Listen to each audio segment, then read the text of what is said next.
Shankar Iyer, once again coming to you to try and find some middle path, if there is one, between what I see as two sort of contradictory views. Manish Sabharwal suggesting you need to formalize, provide people productive quality employment above all else. You've got Professor Arun Kumar saying recognize the reality that exists on the ground. People are struggling in the informal sector for some kind of government support. All advanced economies are actually heterogeneous economies. I mean, in the United States, if you see, small home offices are of a larger number than large cap enterprises. If you look at Germany, it is the medium sector, the MSMEs, which sort of rule. So you cannot sort of propel the idea of one or the other. We will need to be heterogeneous in our approach to how we build this economy. The principal point that we need to look at is what are the problems we are solving. So here's the thing. There are about 3 million jobs vacant in state governments.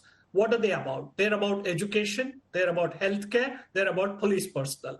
Are we going to fill that, or do we think this is in excess? Government should come out and make that statement. There are about 1 million jobs vacant in the central government. Are they in excess, or are they going to be filled? If they are not being filled, why are they not being filled? So the first principle is those jobs that are there, let's figure out whether they need to be there or they need to be chucked out. Okay. The second part is what are the problems that India faces? India faces problems in skills, it faces problems in education, it faces problems in healthcare, it faces problems in delivery of water services. We have gated communities. India needs new habitats. We spoke about smart cities 10 years back. The only thing I saw was a dumb policy. So essentially, we need to fix the problems. Once you start fixing the problems, you will create the jobs that need to be created. I want to place one part. I mean, India's governments have traditionally been pro-size. So we should not get into the argument of volume versus value. Value doesn't lead to volume of employment. Okay, so but value is important to fund development. So let's not get into these binaries. India's tax policies are advantages to large size and disadvantages to small size. I'll give you a simple. This government talks about employment generators, people who create employment. What is the GST on a self-employed person? 18%. Where is the scope for that person to get it offset in any expense? What is the GST on basic educational services? These are the things that if you fix, and of course the 66,000 compliances that Manish sort of can detail to you. I mean, this is being written about. So it takes about 1,400 days to close an enterprise and about 400 days to start an enterprise. This is completely ridiculous. So these are the small things that need to be done. I remember, Shankar, you writing about this a decade ago. The problem is many of these problems have festered for way too long.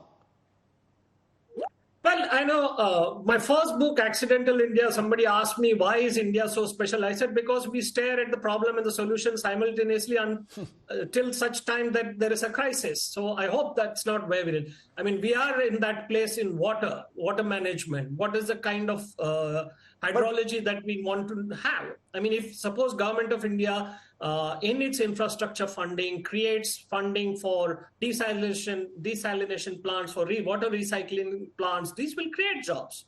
Okay. It should also expand the rooftop solar, because that's a huge potential. I mean, those are clearly areas. You can look at solar, you can look at renewables.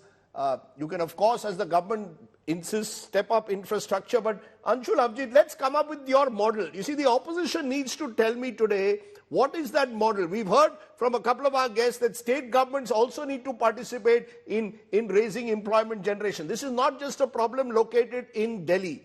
You seem to suggest that demonetization changed things for the worse.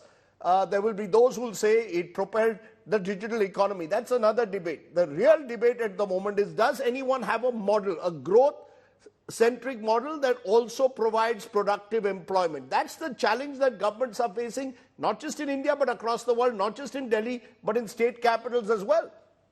So what No, is the the challenge model? is- What would the model be if the opposition was in power today?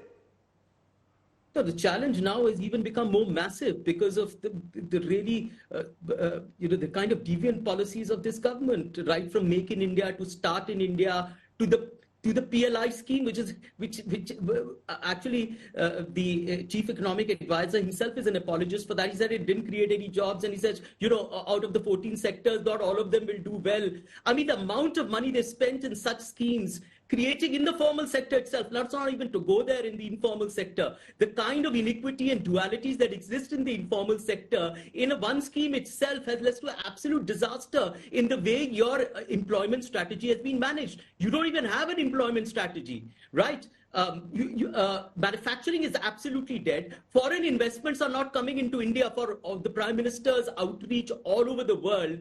FDIs have been the lowest in decades because you've interfered in your bilateral treaties. There's no process of arbitration. People don't want to be to come here. PLI schemes have meant that our dependency on exports, particularly from China. I heard something about China.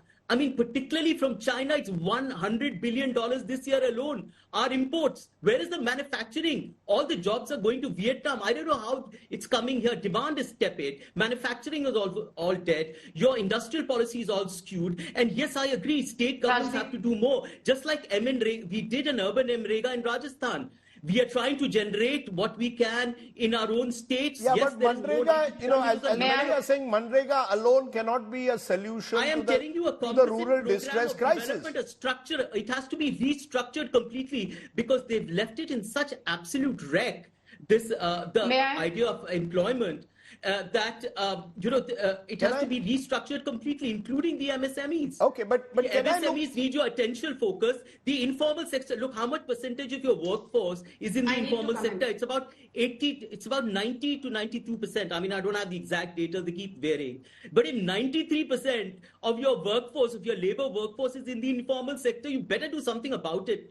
You can't keep doing it in capital-intensive industry. You cannot keep investing. Okay, so you're saying you would reprioritize industry? You would reprioritize, much as Professor Arun Kumar seems to suggest, but